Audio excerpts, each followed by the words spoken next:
নমস্কার দর্শক বন্ধুরা, শান্তন টিভির পর্দায় আপনাদের সকলকে স্বাগত। প্রথমে জানাই আমি দীপান্বিতা এবং গোটা শান্তন টিভির পরিবারের পক্ষ থেকে আমাদের দর্শক বন্ধু, শ্রোতা বন্ধু এবং আমাদের বিজ্ঞাপনদাতা সহ গোটা রাজ্যবাসীকে জানাই শুভ নববর্ষ 1432 বঙ্গাব্দের অনেক অনেক প্রীতি ও শুভেচ্ছা। আজকে নববর্ষের প্রথম দিনে আপনাদের সুস্বাগত আমাদের স্টুডিওতে। আজকে আমরা আমাদের আলাপন সাজিয়েছি গানে গানে। আমরা আজকে কথা কম বলবো, আড্ডা কম মারবো, তবে আজকে আমরা গানে গানে আনন্দে ভেসে যাব। আজকে আমাদের সাথে আছেন বিশিষ্ট রাজ্যের বিশিষ্ট লোক সঙ্গীত শিল্পী এবং তার সঙ্গে সাংস্কৃতিক ব্যক্তিত্ব উত্তম সাহা। প্রথমে ওনাকে সুস্বাগত। নমস্কার স্যার, কেমন আছেন? হ্যাঁ, ভালো আছি। আপনি ভালো আছেন তো? একদম ভালো আছে। আজকে নববর্ষের দিন ভালো না থাকলে কি হয়? হ্যাঁ, তাহলে আজকে নববর্ষের দিনে দর্শকদের উদ্দেশ্যে যদি কিছু বলেন। নমস্কার, আমি রাজ্যবাসীকে নববর্ষের প্রীতি এবং শুভেচ্ছা জানাই। সন্দন পরিবারের প্রত্যেককে আমার আন্তরিক অভিনন্দন, প্রীতি এবং শুভেচ্ছা। সারা বছরটি ভালো কাটুক, সেটাই আমি আশা করি। একদম। সকাল থেকে বাঙালির প্রত্যেক ঘরে আজকে নববর্ষের দিন খাওয়ার একটা তোড়জোড়। আমরা জানি মাছে ভাতে বাঙালি, আর বাঙালি যেহেতু খাদ্য রসিক, সকলের বাড়ি ঘরে টুকটাক খাওয়ার একটা জমজমাট আয়োজন হয়ে থাকে। আপনাদের বাড়িতেও তো তাই নিশ্চয়ই? হ্যাঁ হ্যাঁ, আমাদের বাড়িতেও তাই। সকাল থেকে শুরু হয়, সেই দই, চিড়া, কলা এসব দিয়ে শুরু হয়। তারপর দুপুরবেলা তো নানান কিছু হবে একদম, আর বিকেলেও ওই রকমই, রাত্রিবেলাও তাই থাকে। তবে আমার আগে ছিল অনেক কিছু, মানে রিচ খাবার খাওয়া দুপুরবেলা, সেই ইলিশ মাছ তো আনতেই হবে, তা না হবে না। বাঙালিরা ইলিশ ছাড়া পরিপূর্ণতাই পায় না, এইগুলোই থাকে আর কি। আর আগেরকার দিনের মতো তো সেই ভালো জিনিস এখন পাওয়া খুব মুশকিল হয়। বেশিরভাগই বাইরে থেকে আসে, ইলিশগুলো প্রিজার্ভ করে আসে, সেই জন্য সেই জিনিসটা থাকে না। মানে তাজা ইলিশের যে গন্ধ সেটা থাকে না। তবুও মানে পালন তো করতেই হবে। যেমন আমরা গতকাল চৈত্র সংক্রান্তিতে আমরা পাচন খেয়েছি। আমাদের যেটা ছিল সেটা হচ্ছে তেল ছাড়া পাচন। আচ্ছা, মানে ভীষণ স্বাদ হয়, তেল লাগে না, শরীরের কোনো ক্ষতি হয় না, একটা মহা ওষুধের মতো কাজ করে। একদম একদম। তো আজকে যেহেতু নববর্ষের দিন আপনাকে পেয়েছি, সত্যি এটা আমাদের পরম সৌভাগ্য। আপনি এসেছেন, প্রথমে একটি গান শুনে নেব। ঠিক আছে, আমি করছি। আসলে চৈত্র মাসকে দিয়ে তো বাদ দিয়ে তো আর বৈশাখে আসা যায় না, একদম। তাই 12 মাসই গান কিছু থাকে, যেটা চৈত্র থেকে শুরু করে সারা বছরটাকে টেনে নেয়। তো আমি ওই গানটিই করছি। একদম। চৈত্র মাসের খরায় জলে আগুন কলি যায়, চোখের দেখা একবারে দেখা গেলা না, সময় কালে তোমার দেখা পাইলাম না, তোমায় পাইলাম না রে বন্ধু, সময় কালে তোমার দেখা পাইলাম না। বৈশাখ গেল, জ্যৈষ্ঠ যায়, রহিলাম তোমার আশায়, গাছের পাতায় আম কাঁঠাল খাইলা না। আষাঢ় শ্রাবণ মাসে নতুন জোয়ার আসে, আষাঢ় শ্রাবণ মাসে নতুন জোয়ার আসে, শুক্লা গাঙ্গে ভাইসা বেড়ায় নাওখানা, সময় কালে তোমার দেখা পাইলাম না, তোমায় পাইলাম না রে বন্ধু, সময় কালে তোমার দেখা পাইলাম না। প্রতিটা মাস নিয়ে গানটা, মানে পুরো 12 মাসটাকে নিয়ে আছে আর কি। লোকগীতের মধ্যে একটা মাটির টান আছে। হ্যাঁ, এটা ঠিক। আজকের এই নববর্ষের দিনে লোকসঙ্গীতটা একেবারে খাপে খাপ মিলে যায়, সত্যি ঠিক। প্রকৃতিকে উত্থাপন করা, মা মাটি, একেবারে গ্রামে একেবারে মাটি স্পর্শ করে যে গানগুলো, সত্যি সেগুলোকে বাদ দিয়ে বোধহয় আমরা বাঙালি যে কৃষ্টি সংস্কৃতি এটাকে ভাবাই যায় না। একদমই না, মানে এটা থাকতেই হবে। একদম কারণ আমাদের শেখর যেখানে, সেটাকে তো আমরা ভুলে যেতে পারি না। একদম আর আগেরকার দিনে তো অত গান ছিল না, বা যারা গান রচনা করেছেন ওনারা লিখতেও পারতেন না, মুখে মুখে রচনা করতেন। সেটাই আবার মুখে মুখেই আরেকজন মুখস্থ করে নিতেন, মানে ওদের শ্রবণ শক্তিও ছিল প্রখর। এবং যার জন্য ওরা মানে এত গান আমরা ওখান থেকে পাই, যদিও পরিবর্তিত হয়ে হয়ে আসছে। বিভিন্ন গান একরকম ছিল, এটাকে অন্যরকম লাগিয়ে পপুলার করেছে। আমি এটাকে খারাপ বলবো না, এটাও ভালো। আমরা যদি একটা মোড়ক চেঞ্জ না করতে পারি, তাহলে আমরা যে নতুন যে জেনারেশন তাদের মধ্যে তো আমরা ঢুকতে পারবো না। এবং যার জন্য নির্মলেন্দু চৌধুরী সমালোচিত হয়েছেন ঠিকই, উনি গান ভেঙেছেন, অর্থাৎ পুরনো দিনের গানকে আধুনিকের কিছু ছোঁয়া দিয়ে ইয়াং যে জেনারেশন তাদের মধ্যে ঢুকিয়ে দিয়েছেন। যার জন্য গান মানে লোকসঙ্গীত যে মানুষ শোনে, সেটার কারণ হচ্ছে এটা। আমি আমার ছোটোবেলার কথা বলি, একসময় যখন লোকসঙ্গীত শুনতাম, যখন ছোট, রেডিওটা বন্ধ করে দিতাম, মানে ভালো লাগতো না। কিন্তু ধীরে ধীরে ধীরে ধীরে যখন বুঝতে পারলাম যে না, এটাই আমার ভেতরের জিনিস, মানে উপলব্ধি করতে পারলাম, তখনই আস্তে আস্তে এই যে লোকসঙ্গীতে ঢুকলাম, আর এখান থেকে বেরোয়নি। আমি আর কোনো দিকেই যাই, এখানেই আছি। সেই তো ছোটবেলায় যে আপনার নববর্ষটা কাটতো, সেটা সম্বন্ধে কিছু শুনবো। ছোটবেলায় তো বেশিরভাগ আমরা কি করতাম, ওই যে বললাম, সেই দই চিড়া এসব খেয়ে বেরিয়ে পড়তাম। আমার লোভ ছিল বিশেষ করে দুটো জিনিস, একটা হচ্ছে নদীতে ভাসা, আর আরেকটা হচ্ছে মেলায় যাওয়া। আচ্ছা, এই দুটো ছোটবেলায় আমার ভীষণ শখ। একবার হারিয়েও গিয়েছিলাম মেলাতে গিয়ে। তো মেলাতে গিয়ে বিভিন্ন ওই কাঁচা মিঠা আম বলে, এগুলো খেতাম। তারপরে এইসব আছে বাসি টাসি কিনে টিনে ফিরে, কিন্তু ওই নৌকাটায় উঠতেই হবে, মানে নৌকায় করেই যেতাম, আবার নৌকায় করে ফিরতাম। তো এই যে নদীর টান, মানে নদীটা আমাকে বেশি টানতো।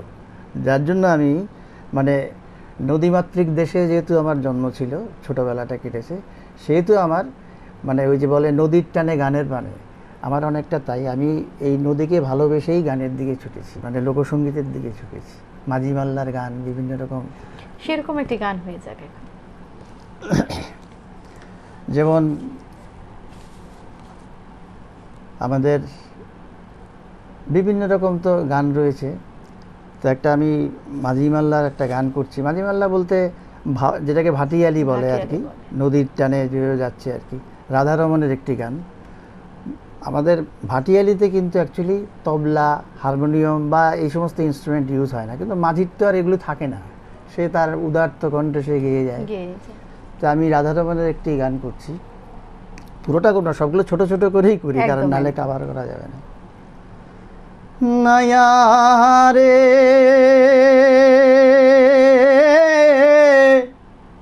সুজন নাইয়া, ও নাইয়া আমি নদীর কুল পাইলাম না, নদীর কুল পাইলাম না রে নাইয়া,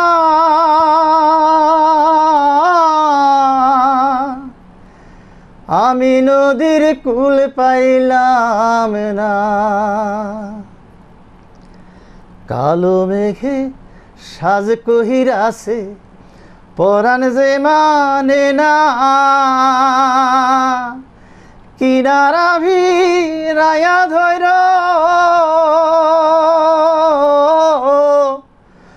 তোরি যেন ডুবে না রে নায়া রে সুজন নাইয়া। ভাইবে রাধা রহমন বলে ওই কুলে বসিয়া,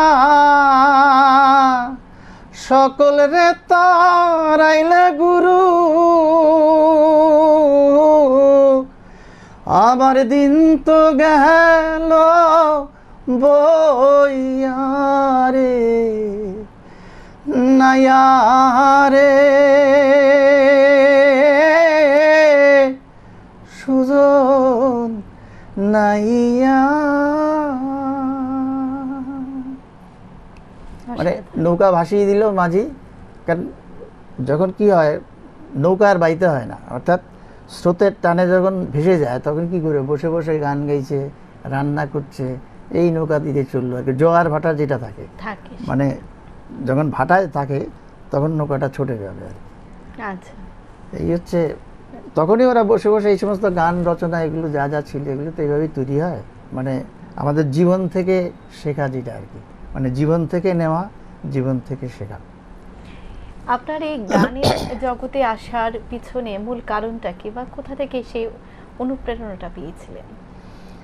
আমার অনুপ্রেরণা ছিলেন আমার মাই বেশি, মানে আমাকে অনুপ্রেরণা দিতেন। মানে যখন খুবই ছোট ছিলাম, সেই ভোরবেলা তুলে রেওয়াজ করা, মানে ওনারা জানি না কীভাবে বুঝতে পারতেন যে রেওয়াজ না করলে গলা ঠিক হবে না। এইবার ভোর 4টের সময় তুলে দিত, বলতেন যে এই 4টের সময় যদি তুমি রেওয়াজটা করো তাহলে তোমার মানে গলার ইয়েটা বাড়বে। তো এই ভোর 4টের সময় উঠে 1 ঘন্টা রেওয়াজ করতাম, সারে গামা এইসব করতে করতে যখন চললো বিভিন্ন জায়গাতে, মানে আস্তে আস্তে শিক্ষা লাভ করলাম। আর বিশেষ করে আমার গানের টার্নিং পয়েন্টটা হচ্ছে যখন আমি মানে নরেন্দ্রপুর রামকৃষ্ণ মিশনে পড়ি, সেখান থেকে আমার আসলে লোকসঙ্গীতের দিকে টান। মানে ওই সময় কী ছিল, কম্পিটিশন হতো, college competition, inter college competition. তো সেখানে বলতো যে না তুমি এবার মানে লোকসঙ্গীত পরিবেশন করো। তো কি গান? এবার ওই স্টুডেন্টরা স্বাদের লাউ বানাইলো মোরে বৈরাগী, মানে তখন খুব পপুলার ছিল। তখন ওই গানটি গাইলাম, গিয়ে ফার্স্ট হয়ে গেলাম। ওই থেকে যে শুরু হলো, তখন দেখি আস্তে আস্তে আস্তে আস্তে এদিকেই ঢুকে যাচ্ছি, আর এদিক ওদিক নেই আর কি। সেই মাঝে যেমন ওই যে একটু আগে বললেন না যে নৌকা ভাসিয়ে দেয়, সেভাবে স্রোতের বেগে চলে গেল। তবে এখন কি মনে হচ্ছে আগেকার নববর্ষ, মানে আপনারা যেভাবে কাটিয়েছেন বা আমরা যেভাবে কাটিয়েছি, এরপর এখনকার বর্তমান প্রজন্ম, এই 3 প্রজন্মের মধ্যে কোথাও একটা ফারাক রয়ে গেছে? বিশাল ফারাক, বিশাল ফারাক কেন বলবো, মানে বেশিরভাগ ক্ষেত্রেই এখন তো ওই যে ফাস্ট ফুড খেতে হবে, সেটা বাড়িরটা না, ওই রাস্তায় দাঁড়িয়ে বা কোনো একটা রেস্টুরেন্টে গিয়ে সেখানে গিয়ে খেতে হবে। আর এতে করে তো নিজের শরীরও খারাপ হচ্ছে, আর নানান রকম অসুখ বিসুখ দেখা দিচ্ছে। তো সেটা এখন খুবই কমে যাচ্ছে। মানে এখন আর সেরকম আছে, মানে বিশেষ করে গ্রাম বাংলায় নেই যে তা না, গ্রাম বাংলায় কিন্তু এখন ওরা ধরে রেখেছে, কিন্তু শহরে সেরকম দেখছি না আর কি। মানে সেরকম যে আগের মতো এই করতে হবে সেই করতে হবে খুব কম। এখন তো সব ওই মিষ্টির দোকান থেকে রেডিমেড সব পাওয়া যায়, পাটিসাপটা থেকে সব কিছু পাওয়া যায়। আগে যেটা বাড়িতে করতো এখন সেটা ওখান থেকে কিনে নিয়ে আসে। এইভাবে চলছে আর কি। পরিবর্তন তো হয়েছে, নিশ্চয়ই পরিবর্তন হয়েছে। সে পরিবর্তনটা ভালো যেমন হচ্ছে তেমন খারাপও হচ্ছে কিছুটা। কারণ এখনকার বাচ্চারা একদম পড়াশোনা বই মুখর হয়ে যাচ্ছে, মোবাইল, বিশেষ করে মোবাইল ফোনটা খুব বেশি অ্যাট্রাকটিভ হয়ে যাচ্ছে ওদের জন্য। আমাদের বাঙালির যে কৃষ্টি সংস্কৃতি, সে জায়গায় কোথায় গিয়ে দাঁড়িয়েছে এটা? আমাদের মুশকিল হচ্ছে, মোবাইল যেমন আমাদের অনেক উপকার করেছে, এতে কোনো সন্দেহ নেই। আমরা অনেক কিছু গুগল থেকে খুব সহজে আমরা নিয়ে নিতে পারি, আর্কাইভ থেকে বের করে নিয়ে আসতে পারি শেখার জন্য আর কি। কিন্তু এখন মুশকিল হচ্ছে, মোবাইলটা এখন যদি আমরা সবসময় SMS বা এই ধরনের কথাবার্তা অন্যদিকে যদি চলে যাই, সেটা তো নিশ্চয়ই খারাপ। সেই জন্য আমি বলবো যে শিশুদের হাতে মোবাইল যত কম দেয়, কিন্তু না দিয়ে তো উপায় নেই। অনলাইন ক্লাস হচ্ছে, কী করে, এটা বন্ধ করার কোনো উপায় নেই। তো সেই জন্য আসলে মানসিকভাবে শিশুদেরকে একটু তৈরি না করতে পারলে, বিশেষ করে যেমন সংস্কৃতি, বিভিন্ন যে মানে স্কুল আছে, গানের স্কুল, নাচের স্কুল যেগুলো আছে, সেই সমস্ত জায়গায় যত ভেরানো যাবে এবং যত ওই দিকে প্র্যাকটিসটা থাকবে, তত মোবাইলের নেশাটা কমে যাবে। তো এই নেশাটা কমাতে গেলে একটাই হচ্ছে, ওকে মানে সংস্কৃতির সঙ্গে মানে ঠেলে দিতে পারে। বিশেষ করে শিশুদের মধ্য থেকে যদি মানে এটা না হয়, তাহলে কিন্তু ভবিষ্যতে পরিবর্তন করা খুব মুশকিল। সেজন্য মা বাবাকে একটু খেয়াল রাখতে হবে। একদম। তাহলে আমরা এখন পরবর্তী গানে আমরা একটু ভাওয়াইয়ার দিকে যাই। হ্যাঁ, আপাতত, কারণ ভাওয়াইয়া গানটা আমাকে অনেকেই বলেন যে মানে এটা এদিকে তো আসলে উচ্চারণের কিছু কিছু তফাৎ থাকে আর কি, সেখানে সেই জন্য আমরা এখনও উচ্চারণ ভুল করি। ভাওয়াইয়া গানের ভাষা কিন্তু একটু অন্যরকম। ওদের এই যে গলা ভেঙে গান গাওয়া, তারপরে ওদের যে উচ্চারণ, যেমন শুনুম মানে ওমুই না শুনুম, মানে আমরা শুনবো না শুনবো এটাকে বলে না শুনুম মানে এই শব্দগুলো আগে রপ্ত করতে হবে আর কি। তো সেইভাবে গানগুলো তৈরি। তার চেয়ে আমি এটা ভাওয়াইয়া গানেরই কিছুটা অংশ করি। হ্যাঁ, ভাওয়াইয়া গানের কিন্তু একটা পার্ট বিস্তৃত অঞ্চল নিয়ে, যেমন উত্তরবঙ্গে যেমন আছে, রংপুর উত্তরবঙ্গ থেকে শুরু করে আসাম পর্যন্ত চলে গেছে। মানে ওখানে ওটাকে গোয়ালপাড়িয়া গান বলে। গোয়ালপাড়িয়াতে মানে ভাওয়াইয়া শিল্পী প্রচুর আছে, কিন্তু ওদের ভাষাটাও একটু চেঞ্জ হয়ে গেছে। মানে ওদের থেকে আবার ভাষা একটু চেঞ্জ হয়ে অহমিয়া ভাষা কিছুটা মিক্সিং হয়েছে, যার জন্য কি হয়েছে, তো ঘুরেছে এভাবে। মানে উত্তরবঙ্গ মানে রংপুর থেকে উত্তরবঙ্গে গেল, কুচবিহার হয়ে এইভাবে যেতে যেতে যেতে যেতে আসাম চলে গেল। তো যার জন্য কি ভাষাটাও ওই রকম, নদীর গতিপথ যেমন পাল্টায় যেতে যেতে, তেমনি ভাষাও এরকম পাল্টেছে। আমি একটু জাস্ট কয়েকটা উদাহরণ দিয়ে বলছি আর কি। যেমন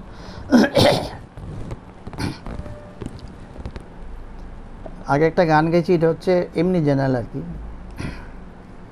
ওহ কি গাড়িয়াল ভাই, কত রব আমি পন্থের দিকে সায়ারে, যেদিন গাড়িয়াল উহু জাহানে যায়, নারীর মন মোহর সুইরা রয় রে, যেদিন গাড়িয়াল উহু জাহানে যায়, নারীর মন মোহর সুইরা রয় রে। ও কি গাড়িয়াল ভাই, হাকাও গাড়ি তুই সিল মারির দরে রে। ও কি গাড়িয়াল ভাই, কত রব আমি পন্থের দিকে সায়ারে। এই যে গলা ভাঙা, মানে এটা হচ্ছে ওদের ট্র্যাডিশন আর কি। মানে ওইভাবেই ওরা গানগুলো প্র্যাকটিস করে। আর ওই ভাষাগত যেটা বললাম, যেমন ওমই না শুনুম না শুনুম তোরে বহি দেশিয়ার কথা রে, হে মুখ ছাড়িয়া গেলু কেনে। ওমই না শুনুম না শুনুম তোরে বহি দেশিয়ার কথা রে, হে মুখ ছাড়িয়া গেলু কেনে। তোর বাদে বসিয়া কাঁদুম পন্থের পানে, চাহিয়া রে হে মুখ ছাড়িয়া গেলু কেনে। আইলে আইলে আইলে কাশিয়া রাত পরে ঢলিয়া, আইলে আইলে আইলে কাশিয়া রাত পরে ঢলিয়া, ও তুই মোহনে বড় জালা দিয়া গেলু রে, চলিয়া রে ও মুখ ছাড়িয়া গেলু কেনে। ওমই না শুনুম না শুনুম তোর বহি দেশিয়া কথা রে, ও মুখ ছাড়িয়া গেলু কেনে। আবার এটা যখন গোয়ালপাড়িয়াতে যায়, এই ভাওয়াইয়া গান, ওদের একটু ভাষা অন্যরকম। যেমন বন্ধুর বাড়িতে তাল গাছে ঢলে, আরে হাসকা হাটানে পিরিত খসে মাঘ মাসি শীতে, ওরে যা রে হে বন্ধু যা, জলে আহা গেলা মনের আগুন নিভায়া গেলা না, বন্ধু ধন ধন রে এতই গোসাকি তোমার শরীরে, দেখিতে দেখিতে গাহাবর হনু রবিবারে দিন নায়র গেনু দেখিতে দেখিতে গাবুর হনু রবিবারে দিন নায়র গেনু পাড়ার সঙ্গে রায় করে হায় রে হায় ওরে মোহিত পীড়িত করং না স্যাংরা বন্ধু সারে না মোহিত পীড়িত করং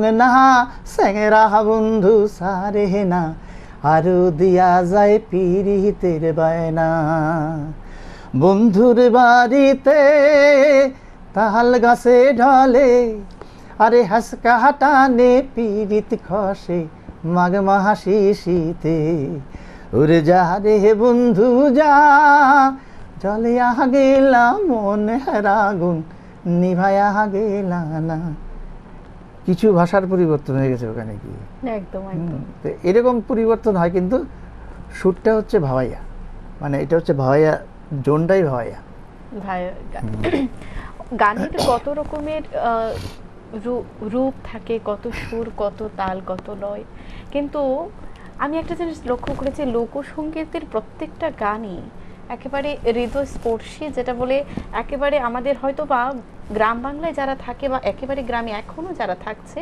তাদেরকে খুব রিলেট করে গানগুলো, যেমন ওখান থেকেই উঠে আসা গানগুলো, মাটি থেকে উঠে আসা, একদম মানে গ্রাম থেকেই তো উঠে এসছে সব গান। যেমন আমি বলি, যেমন রূপবান ছবির নাম অনেকেই আমরা শুনেছি, একদম এটা কিন্তু এই ছবিটাকে নিয়েছে সেই মানে গ্রাম বাংলাকে নিয়ে ছবিটা একটা মানে বিভিন্ন কাহিনী নিয়ে করা আর কি। সেটা যখন বাংলাদেশে শুরু হয় মানে ছবিটা যখন করে তখন ছবিটা ঢাকার একটি হলে রিলিজ হয়, একদিন চলেছিল কোনোরকম, ছবি চলেনি। কারণ এই লোকজ এই জিনিসটা তো মানুষের মাথায় আস্তে আস্তে আসতে হবে, তো এটাকে তো পপুলার করতে হবে। তখন এই সিনেমাটাকে ওরা গ্রামের একটা হলে, ছোটোখাটো হল, সেখানে এটাকে ছাড়ল। ওখান থেকে এত পপুলার হলো, হতে হতে সেটা আবার ঢাকায় ফিরল। সেটা মাসের পর মাস, বছরের পর বছর একই ছবি চলছে। এবার এটার যখন মানে ফ্লেভারটা চলে গেল, তখন এলো রঙিন রূপবান, মানে আগে তো ছিল ব্ল্যাক অ্যান্ড হোয়াইট রূপবান, পরে এলো রঙিন রূপবান, এইটাও শেষ। তারপরে আবার বনবাসে রূপবান, মানে রূপবানকে আবার বনবাসে পাঠালো, সে আবার এখানে এলো। তো এই যে পরিবর্তন, মানে গ্রাম থেকে যদি মানে গ্রাম দিয়েই তো শহরটা ঘেরা, তো গ্রাম যদি জাগে শহরও জাগবে, আর গ্রাম যদি না বাঁচে শহর বাঁচবে না, মানে সহজের সংস্কৃতি বাঁচবে না। সেই জন্য গ্রামীণ সংস্কৃতিকে বাঁচিয়ে রাখা উচিত। আমাদের সরকার অবশ্যই বেশ কিছু তথ্য সংস্কৃতি দপ্তরে আর্কাইভের মতো করছে, মানে কালেকশন, বিভিন্ন গ্রামীণ কালেকশন। তারপরে এই যে বেশ পরিবর্তন এসছে, কিন্তু মানে আইডি নাম্বার থাকছে, প্রত্যেকের নামে প্রত্যেকে তুলে আনার একটা প্রচেষ্টা শুরু হয়েছে, এবং আরও সময় লাগবে, কিন্তু কাজটা খুব ভালো হচ্ছে, এটা আমি সাধুবাদ জানাই। একদম। আরেকটা জিনিস আমি লক্ষ্য করি, আমরা যেমন ছোটবেলায় ঘুম থেকে ওঠা, যেহেতু আজকে নববর্ষ তাই বলছি, ওঠা, স্নান করা, গুরুজনদের প্রণাম করা, ঠাকুর বাড়িতে যাওয়া, একটা দেখি একটা কিছুটা সংস্কৃতি, কৃষ্টি, আমাদের অভিভাবক সূত্রে পাওয়া কিছু সংস্কৃতি আমরা বহন করে যাচ্ছি। এখনকার বাচ্চাদের মধ্যে এটা কি খানিকটা কম দেখা যাচ্ছে? একটু ফারাক তো আছেই, মানে ওদের মধ্যে আসলে আমরা যদি, বিষয়টা হলো কি, আমার মানে কোনো ছেলেমেয়ের গার্জিয়ান যদি বলে, মা বাবা যদি বলে আমার ছেলে না বাংলাটা লিখতেই পারে না, বাংলাটাও লেখে ইংরেজিতেই লেখে, তার মানে এটা কি, মানে আমি যদি তাকে শিক্ষাটা না দিই বাংলা শেখার জন্য, তাহলে ও কী করে লিখবে? এটা আমি অন্যকে দোষ দিই, আমার মেয়ের ক্ষেত্রেই দেখেছি, সে ইংরেজিতে বাংলাটা লেখে। আবার অনেক গার্জিয়ান আমি শুনি, ও আমার ছেলে বা আমার মেয়ে তো এক দুই কি বুঝে না, ওটা ওয়ান টু বুঝে, এটা আবার গর্ব করে বলে, এটা গর্বের পর্যায়ে চলে গেছে, যেটা সত্যি লজ্জার পর্যায়ে থাকে। একদম একদম, আমরা সত্যিই লজ্জিত এই বিষয়টাতে, যে আমরা যদি তাদেরকে, যার জন্য কি হয়, আমার বেশিরভাগ হচ্ছে এখন প্রতিযোগীমুখী, প্রতিযোগিতায় গেল, একে এখানে দেওয়া হলো, 5টা সাবজেক্টে দেওয়া হলো, পুরস্কার একটা বাড়িতে আনতেই হবে। কিন্তু তার মন হয়তো দেখা গেল যে সে মানে আঁকাতেই পছন্দ বেশি, তো থাক না, ওটাই করুক না, তাহলে তো ওইটাতে ভালো করতে পারবে না, সবগুলো তো থাকতে হবে। সেই ছোট ছোট বাচ্চারা এখন দেখি শুধু পড়াশোনা নয়, গান শিখছে, নাচ শিখছে, সাথে ড্রয়িং করছে, সব কিছুতে ওকে একেবারে একটা প্যাকেজ করে ছাড়া হচ্ছে যে তুমি একটার পর একটা করতেই থাকো। বাচ্চাদের সত্যি কোন দিকে বেশি আগ্রহ, এটা কেউ এইটাকে খুঁজে বের করতে হবে। আগে তো একটা রোগ হলে কি হয়, রোগটা কেন হয়েছে সেটা যদি আমি না বের করতে পারি তাহলে রোগের ওষুধ কে দেবে? ওষুধ দিয়ে তো লাভ হবে না। তো সেই জন্য আগে ওই জিনিসটা খুঁজে বের করতে হবে তার কোন দিকে এটা বেশি। আমি বলি যে যাদের এই সংস্কৃতি চর্চা এটা যদি পাশাপাশি থাকে, সেটা যে যত উপরে উঠবে একটা লেভেলে গিয়ে তার কিন্তু তত লাভ, এবং সেখানে তার চাহিদা অনেক বেশি। মানে কীরকম আমি বলি, আমাদের বায়োকেমিস্ট্রি ডিপার্টমেন্টের একটা ইন্টারভিউতে, আমার তখন মানে এমএসসি ইন্টারভিউটা আমি বলছি, আমাদের মাইক্রোবায়োলজির হেড মানে যে এক্সটার্নাল, উনি এসছেন আমেরিকা থেকে, এরকমই আসে, বাইরে থেকে এসে পরীক্ষা নেয়। এইবার আমার যে স্যার তিনি বললেন যে ও তো সারাক্ষণ গান নিয়ে বসে থাকে। হ্যাঁ, তখন ওই ভদ্রলোক শুনে টুনে ওই সাবজেক্টটা সরিয়ে দিয়ে এবার গান নিয়ে উনি আলোচনা করছেন। উনি কিন্তু আমেরিকাতে একজন পোস্ট ডক্টর ফেলোশিপে আছেন এবং প্রফেসর আমেরিকাতে আছেন, সায়েন্টিস্ট। তখন সে একটা রবীন্দ্রসঙ্গীত গাইল, আমাকে বললে এবার তুমি একটা লোকসঙ্গীত করো। এর মধ্যে কিন্তু ইন্টারভিউ চলছে, তা আমি আবার করলাম। মানে আলটিমেট রেজাল্ট এরকম চলতে চলতে উনি বললেন যে বায়োকেমিস্ট্রির সাথে সঙ্গীতের কোনো বৈরিতা নাই, মানে যত উপর লেভেলে উঠবে একটা জিনিস পাশে রাখতেই হবে তোমাকে, কারণ মানুষের নেশা বলে তো একটা থাকে, সেই নেশাটা হবে গান। এবং পরে জানতে পারলাম উনি সুচিত্রা মিত্রের স্টুডেন্ট ছিলেন একসময়। এই আর কি, মানে সেই জন্যই বলি যে প্রত্যেক ছেলে মেয়েদের প্রতি আমার একটা হচ্ছে যে মানে গান হোক, নাচ হোক, আবৃত্তি হোক বা আর্ট হোক, যে কোনো একটা বিষয় বা দুটো বিষয় ম্যাক্সিমাম মানে ভালো জ্ঞান থাকলে পরে এবং ভালোভাবে রপ্ত করতে পারলে তার ভবিষ্যৎ কিন্তু উজ্জ্বল। এটা হচ্ছে আমার বক্তব্য। এখন পরবর্তী গানে চলে যাব। আচ্ছা, এবার একটা গান গাই। আমাদের ওই চট্টগ্রাম তো পাশাপাশি বিভিন্ন ওদিক থেকে তো ঘুরে এলাম, এবার একটু চট্টগ্রামের দিকে যাই। মধু হই হই বিষ হাওয়াইলা, মধু হই হই বিষ হাওয়াইলা, হন হারনে ভালোবাসার দাম ন দিলা, হন দোষান পাই ভালোবাসার দাম ন দিলা, মধু হই হই বিষ হাওয়াইলা, মধু হই হই বিষ হাওয়াইলা, হন হারনে ভালোবাসার দাম ন দিলা, ও তুই হন দোষান পাই ভালোবাসার দাম ন দিলা, আশায় আসিল তোয়ারে লই বাইন্ধুম একখান সুখেরি ঘর, আশায় আসিল তোয়ারে লই বাইন্ধুম একখান সুখেরি ঘর, সুখের বদল দুঃখ দিলা, সুখের বদল দুঃখ লীলা, হন হারনে ভালোবাসার দাম ন দিলা, ও তুই হন দোষান পাই ভালোবাসার দাম ন দিলা। যে পুরোটা করলাম না আর কি, মানে অহমিয়ার জন্য ইয়েতে চট্টগ্রামের দিকটা একটু কাভার হলো আর কি। সেই আমরা বাঙালি, আমরা বাংলা ভাষায় কথা বলি এবং আমরা এতে গর্বিত।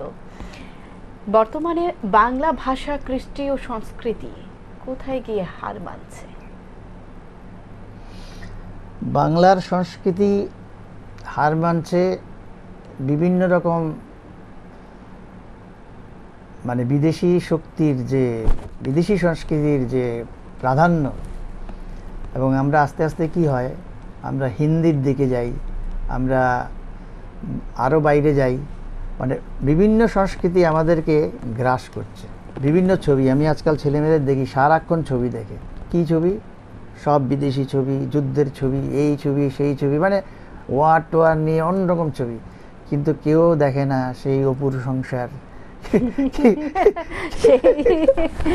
সেই প্রথম ট্রেন দেখা, এগুলো কেউ দেখে না, পাত্তাই দেয় না। নতুন ছবি এসছে, ইয়েতে যেতে হবে, কী ছবি, অমুক একটা হিট ছবি, বাংলা গান, বাংলা ছবি, যায় না তা না, যারা মোটামুটি মানে বোঝে, বিশেষ করে ওনারাই যান, কিন্তু নতুন প্রজন্মকে ধাক্কা মেরে ওখানে নেওয়া যায় না। তো এই যেগুলির যদি পরিবর্তন না হয়, মানে পরিবর্তন আনতে না পারি, আসলে আমরা কি হয়, এই যে হারিয়ে যাচ্ছি। মানে আগে যারা গাছ রোপণ করে দিয়ে গেছেন, আমরা তো শুধু জল ঢালছি মাত্র, কিন্তু যারা অভিভাবক আছেন, যারা শিক্ষক আছেন, তারা যদি চারদিকে বেড়াটা না দিতে পারেন, তাহলে কিন্তু গাছ ছাগলে খেয়ে নেবে, আর ছাগলে যে গাছ ছোঁয় সেই গাছ বাড়ে না। তো তেমনি আমাদেরকে ওই সংস্কৃতির চারদিকে যদি বেড়াটা আমাদের দিতেই হবে, তা নয় কিন্তু এই সংস্কৃতিকে বাঁচানো সম্ভব নয়। মানে আমরা নিজের সংস্কৃতিকে ভুলে গিয়ে আমরা অন্য সংস্কৃতিকে টেনে ধরার চেষ্টা করি, সেটাই হচ্ছে আমাদের ভুল। আমরা বাঙালিতে কত কি বলবো, কত নক্ষত্র দেখতে পেয়েছি, রবীন্দ্রনাথ ঠাকুর থেকে শুরু করে শরৎচন্দ্র চট্টোপাধ্যায়, এত গুণী ব্যক্তিদের মাঝে আমরা বড় হওয়ার পরেও এখন কেন সেই রকম একটা প্রতিভা দেখতে পাচ্ছি না? কিছু কিছু আছে, মানে প্রতিভা নেই যে তা না, মানে এখনও অনেকে লেখেন, মানে ভালোই লেখেন, কিন্তু তাদের যে লেখা, তাদের যে সাহিত্য রচনা বা কবিতার একটা লিখলেন, কবিতা লিখলেন, এইবার তাকে তো আমাদেরকে তুলে ধরতে হবে। মানে আমরা যদি তাদেরকে তুলে না ধরি, তাদের গান, তাদের রচিত গান, তাদের লেখা, তাদের কবিতা, তাদের এইগুলো যদি আমরা নিজেরাই যদি তুলে না ধরি, আমরা যদি সহযোগিতা না করি, তাহলে তো ওনারা বাড়বেন কী করে, আমরা জানবো কী করে? হয়তো এমন জায়গায় যে এই ধরুন আমি যে বললাম শাহ আব্দুল করিম, রাধারমণ, তাদের কথা কে জানতো? মানে সবচেয়ে মজা হচ্ছে যে এই শাহ আব্দুল করিম, আমি একবার মানে ইয়েতে গিয়েছিলাম, ওই কী বলে সিলেটে রেলওয়ে ক্লাবে, এই বইটা আমাকে উপহার দিয়েছিল ওনারা, একটা ওই গ্রামের নওজোয়ান, সেটা গান গাওয়ার পরে এই বইটা আমাকে দিয়েছেন, ওনারা অনেককে দিয়েছেন। এই গান কিন্তু মানে প্রথমে পশ্চিমবঙ্গে আসে এবং সেটা আনে উৎপলেন্দু চৌধুরী, এই গানটাকে ফার্স্ট রেকর্ড করে। তখন কিন্তু বাংলাদেশে এই গান মানে চলছে না, ওনার গান তো কেউ শুনতোই না, এই প্রথম রেকর্ড কিন্তু করেছে উৎপলেন্দু চৌধুরী।